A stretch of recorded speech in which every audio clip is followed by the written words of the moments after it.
hey, thank you for stumbling in again to this Drunk Dad episode. We're glad that you've joined us today. Today, Isaiah's taking over. If you notice, we're missing a third chair. We're missing our third person. Don't worry.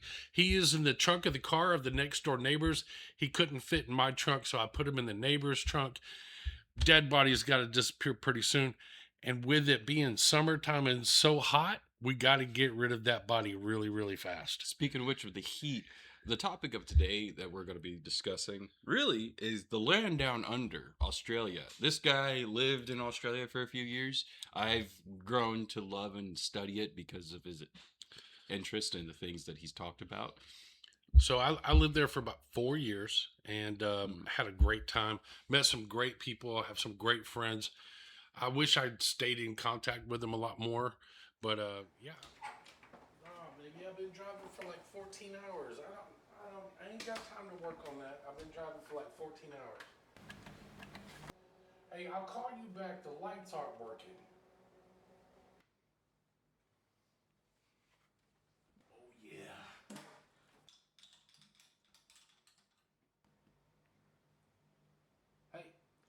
Hey, hey, can you hear me? Can you hear me? Okay. Hey, I know you're gonna be late. Do you want me to go ahead and cook something? But yeah, I mean, let's it's summertime here. I think yesterday our high was 99, but feels like 115 because of the humidity in Australia where I lived at. I lived in a place called Exmouth, Western Australia. It was 115 almost every day. Is that like one of the Fat Albert characters? No, but Exmouth. Well, Learmouth was the airport near it. So Learmouth. But it was a dry heat. And this heat is totally different. You know, here where we're at, this humidity that we have, the moisture with the heat just makes you sweat like never before. Now you'd sweat at 115 degrees, you know. Oh yeah, no. But at the same time, it was a good heat. Like you can actually go out and mow your grass. Yeah, you weren't sticky, you know. No, or felt like you were gonna die from sickness. Here's the issue with that heat. Yeah. Flies. Because they're looking for moisture, so they're going after your eyes and your nose and your mouth, and the matter of fact, you know, the Americans, we salute like this. In Australia, they salute like this. Okay, well, it's in. You said it's in the refrigerator. All right. Well, let me check. Hold on. Oh, damn.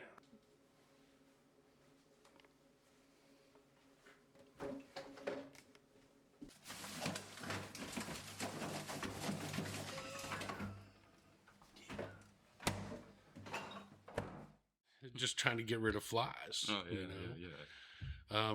But I mean, so the ages that I grew up were my high school ages, not end of high school ages, but in the ages where you actually are starting to really develop skills in sports.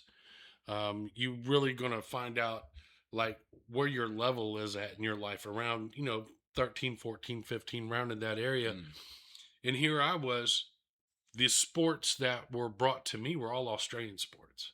The only sport that really, I mean, besides basketball, and we played international style basketball, we didn't play American style basketball. So some of the rules are a little different. You take the ball out of bounds differently, just some weird little things here and there. But like I played cricket, and I come to the United States and see baseball. It's like, what the hell is this? You can only hit a ball within this certain section, you know? And if you hit it over the wall, you only get 1 point. In Australia, we played in an oval. And if you hit the ball and it bounces on the ground and hits the wall, that's 4 points. You hit it over the wall, that's 6 points. You know? And if you ran back and forth between the wickets, you got a point. Yeah. But you tried not to run. You tried to knock that ball over the wall. You better watch out. I'm going to call you my wicket. My wicket. Hey, wicket. Hey, wicket. No, but I don't know. It's interesting because Australia is very interesting and how it developed as a country and everything like that. Oh, yeah. It developed as a country because England had no more place for their prisoners. Kind of like Yeah, how the United States is right now. yeah. We're running out of places. And Send them to Australia. the Aborigines, they were just like sitting there going like, What are why these is white people yeah, coming here I was for? going to say, why is there a bunch of fucking white people coming in? Uh-huh. They're scaring me. And just like any other place that colonizes, they colonized, the criminals that were sent to Australia. I say here, they were sent to Australia and they colonized. And next thing you know, of course, they lived they lived closest to the ocean or closest to bodies of water, just like we do in America. Mm, So that's why you have Perth and Sydney and Brisbane. They're all kind of like really, they're by the ocean and they developed really fast and everything. But where I lived out in Exmouth, mm, we were by the ocean, but there's only about 3 to 4 thousand people living on base and about 3 to 4 thousand people living in town. And there's a 3 mile or a 5K stretch between yeah. the two. Um, there wasn't a lot of activities for youth. So on Friday nights, we got a chance to take a bus and go to the military base, or you can take that 3 mile hike, and that's what we would do. We'd take the 3 mile hike through kangaroo land, and I mean you're Are talking regular emus and regular kangaroos or red tail kangaroos or well, the so red? we did have grays. Yeah. They're your smaller ones, but you had reds, and they were aggressive. They were big. I mean, Hmm. to me, like when I was there, they looked like they were 10, 15 foot tall, but they're probably 8 to 10 feet tall. And the Well, grays were probably a little bit smaller, about well, eight five. to ten. Yeah, Those yeah, are that's huge. big. They're And 6 foot they're on average. muscled. Oh yeah. I mean, like if you hit a deer in the United States in your car, you're probably going to survive because the mass of the body sits way up high.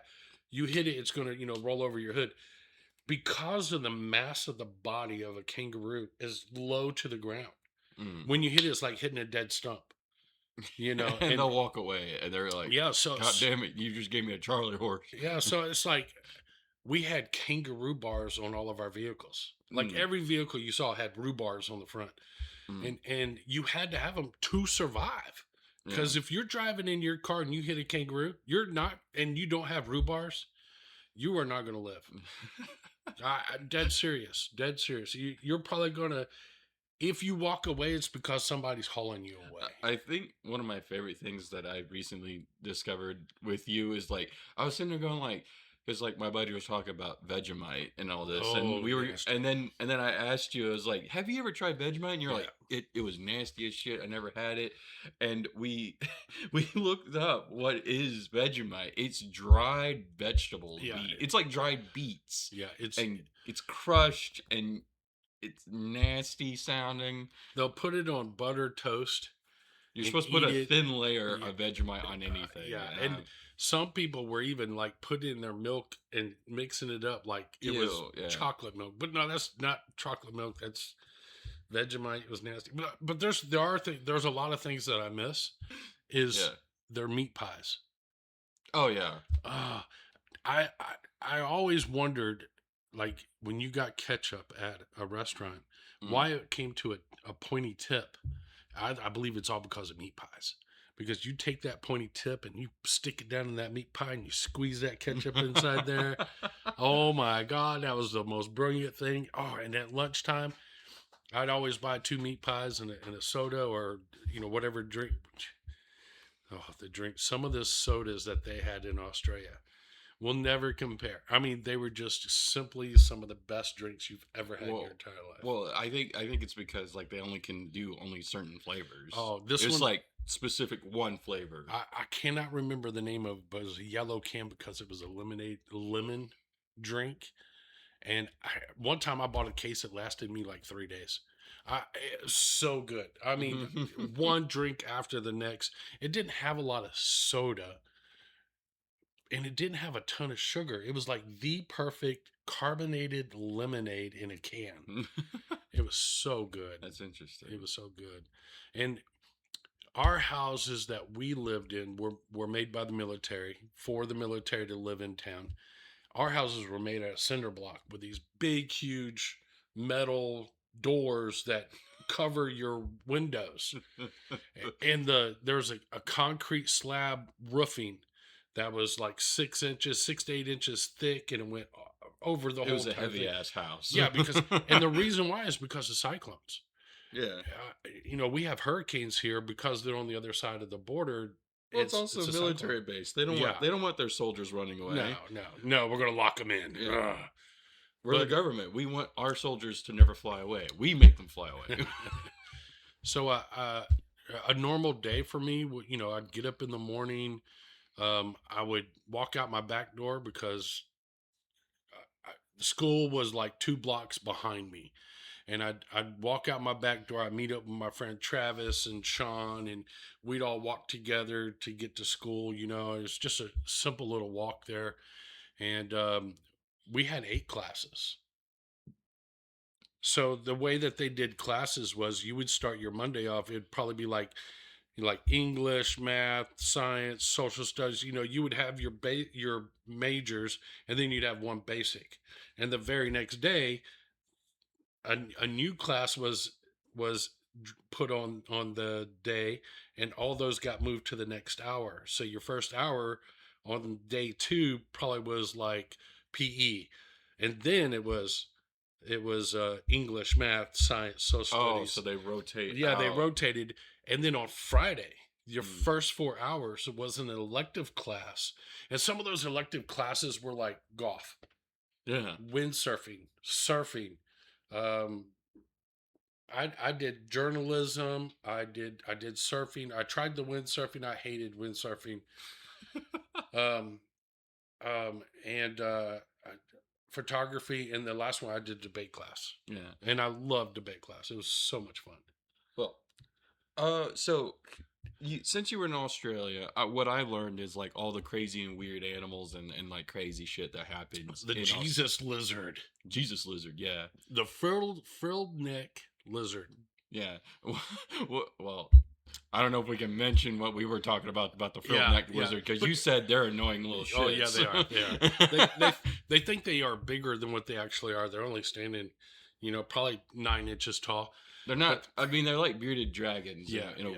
weird way, but less cute and more or less like, why are you attacking me? Type Right, of right. deal. Like what? Why are you coming at me? And the reason why they call them Jesus lizards because it's so hot out there that when you look across that desert land, it looks like there's water, and it's not. Mm. And then all of a sudden, a frilled neck lizard pops up, and he stands up on his hind legs and got his arms up like this, and his neck comes out like this, and he runs running. at you.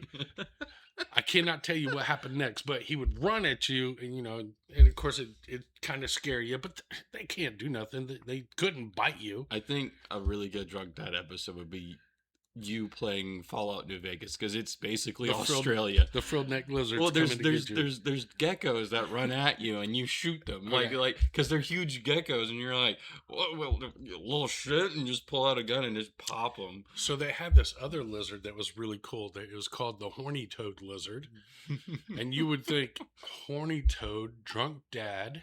This lizard had a lot of sex. No, it was the slowest thing in the world. It had thorns on him like a thorn bush, like a rose bush. Yeah. And they were like 3 different colors of brown and a little bit of black in them.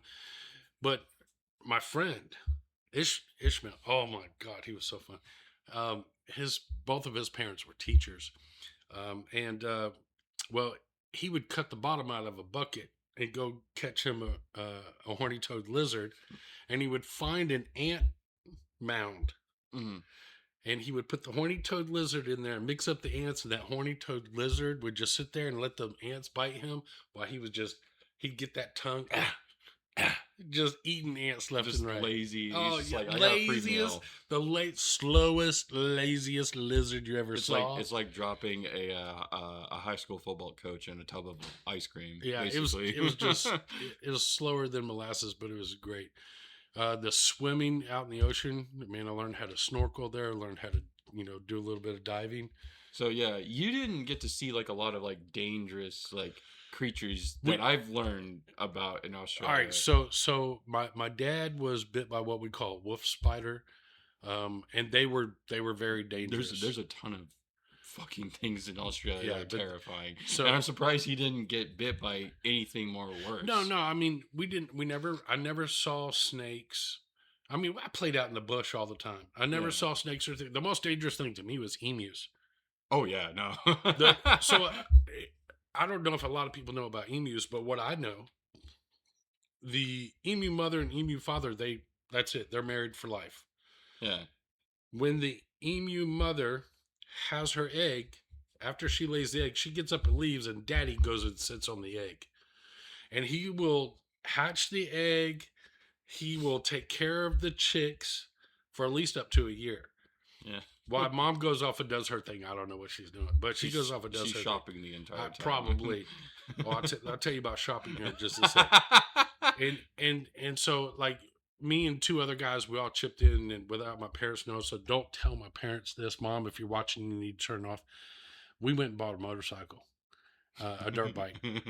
And I mean, we would go out there and just ride this dirt bike out in the bush, and I come around this corner and bam, I'm starting to hit it, and all of a sudden I see an emu walk by, and I'm going, oh, thank God I didn't hit that thing because he would flip me. And then I kind of look a little bit to the left, and I see a baby emu, and I knew I should stop and turn around, but in my head I'm going, I can outrun this thing. Bam! I hit that throttle, kept on going. Boom! I went in between Dad and the chick. Dad got ticked off. He thought I was attacking the chick, and he chased me. And them things run like 35 miles an hour. And he's sitting there with his head. He's like trying to strike me, and he's spitting at me. And I'm throttled out on the fourth, and I'm going flying as fast as I can. I got a turn coming up. I got to slow down. I'm thinking this thing is going to eat me alive, but he never did. So.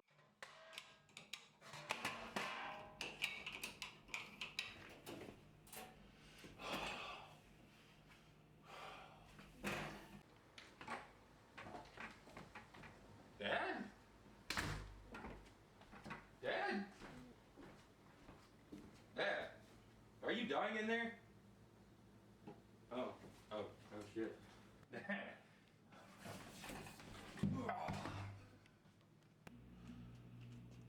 I just don't have the parts. But Yeah. you learn little things like that. Now you're talking about shopping. Mhm. So where we lived at, for us to go shopping, you basically packed your vehicle for survival for a week. Yeah. You had to have enough water, you had to have enough fuel, you had to have enough food. And people are like, "Wait a minute, you're going to try?" Yeah, I'm going to the mall. And they're like, "You're going to the mall?" Yeah. The mall was an 8-hour drive away in the desert. Mm-hmm. And as you're driving, all of a sudden you see this big cloud of dust. Pull over and hunker down because that is a road train. Here, Get Mountain Dew and he does, listening to Toto by Africa and yeah, going mock Jesus Yeah. down the road. yeah. And they're like, well, we hit a deer. It's like hitting a fly. But he's going that fast. He's that going big. so And he's got all that weight. fast. So by the time, it takes them forever to slow down. So you pull over and let them fly by, wait for the dust to clear. Then you get back on the road and keep on going. Yeah. And then when you get to the mall, ladies and gentlemen, I'm going to let you know the mall that we had in the United States had maybe 100 shopping places in it. The Australians called it the mall, and it was Kmart. The now defunct place. It is now doesn't exist anymore. They're bankrupt. It's gone. Kmart is gone. But I mean, that's what we went to, and we went to a couple of the little mom and pop shops that were around the area. But couldn't afford the K. It's just Mart. Yeah. And buying groceries, like if it was on the shelf and you wanted it, you needed to buy it because it might not be there tomorrow. If the milk truck didn't show up on the correct day, oh, you don't have milk. you're out of milk. Yeah, you're out of milk until he shows up. You're shit out of luck. Yeah, and eggs the same way, bread the same way, fruits and vegetables the same way. You saw it, you bought it. There was a couple of we didn't have fast food restaurants, but we did have restaurants Fish and chips. You had a couple of I those. was about to say because Best fish and chips you've ever had. because Australia is literally just Great Britain, Okay. but like they took all the boring ass parts of Great Britain and only accelerated the fun parts Yeah. there's so many sports in Australia that's unique to Australia Like because Australian rules football. Everybody goes, rugby? No, Australian rules. yeah, AFL. Look it up. Watch it. there's two These different footballs they have. these guys are running full force, hitting each other without any freaking pads, jumping up, putting their knee on somebody's shoulder, trying to catch the ball over his head. And Yeah, it's legal. You can do that. I mean, you're you can talking. tackle and they don't have pads. Yeah. They can't We're, even. They're not even allowed to wear shin guards. we're talking about a good game, a really good game. The ambulance went out on the field 3 times, one on each quarter. You know. Yeah, yeah, and then you got rugby, which is just football without pads. Well, yeah, and those guys are pushing each other around. Not Well, it's flat not in football AFL. without In pads. AFL, you're talking hockey on steroids Hockey, without pads. basketball, and football. Yeah, without pads, and these guys are running full force. I mean, you're talking true athletes are playing this game you have to bounce the ball. every 15 meters. Yeah, every 15 meters, which is like really Either bounce interesting. the ball, kick the ball, or pass it. Now, passing wasn't like you throw the ball; you had to punch the ball to pass Yeah, it. and You couldn't pass like that. I wish we had a football like because they were So, like specifically yeah, they're different. they're bigger than a normal American football, It's like a and they're coconut more with the big ass husk on it. yeah, and they're more basically. round. They're more Yeah. round at the tips. So when you bounced it, it'll bounce. So you could do a bounce kick. You can kick the ball off your foot in certain ways. You could do a multitude of things. And really, I think Australian footy players should come to America and be kickers, either place kickers or Oh, punters, they can kick because like halfway across the freaking you field. practice 70 yards out Yeah, because the or whole 70 meters out. because the whole field is like 100. It's a big oval. It's a massive oval. It's like It's the 130 same. yards. It's the same oval that they play cricket on. It's a big oval. Oh, it's huge. Yeah, But it's bigger than a football field. and you have 2 inner poles, and if you kick it in between the 2 inner poles, that's 6 points. And 2 outer poles, if you kick it between the outer poles, you get 1 point. You can also down the ball, Mm. if you have that time to do it. But usually it's so defensive that there's no way you're going to get a chance to do that. And Field hockey. Field hockey in Australia was a big thing. oh yeah, I love field hockey. you showed me. I was how a to play field it. hockey goalie. I was the first goalie ever get red carded and thrown off the field. Yeah, yeah. Don't Hey, He's doing it too hard. you gonna attack? You gonna verbally attack me? Get ready. I'm coming back at you. Whooper! And I just got to the point where it's like, you know what? I'm gonna knock you out. Yeah. And that was high school back in the day. Plus, we did a lot of other things that commonly we didn't see in the United States. So at least I didn't see in the United States until I went to Australia. Like I never done a javel before. I never thrown a disc before. I did all that in Australia. I got a chance to actually do a lot of Olympic stuff. Mm. I really learned how to swim in Australia. I knew how to swim, but I wasn't that great. In Australia, that's all you do is swim. Mm. You go down to the pool because it was 115 every day. Go down to You the gotta pool or get go to some the swim. beach. Yeah. Alright. I as a young man in Australia, I got a chance to go see caves. Well, unfortunately, we're gonna have to cut it off here. We're cutting it out. Hey, pretty soon, I'm going to let you know. Pretty soon, yes, I got a little more ink on me, but we're going to talk about that later. At some point. And I want you to remember, I got my and remember written down. Oh yeah, And remember, it's summertime, 110 in the shade, so stay cool, stay hydrated, drink plenty, but drink responsibly, and only put your glass down so it can be filled by another round. Thank you for watching Drunk Dad. Drink like a work like a horse, drink like a camel. There you go. All right, it's a wrap. I think that was pretty good. I could talk about it.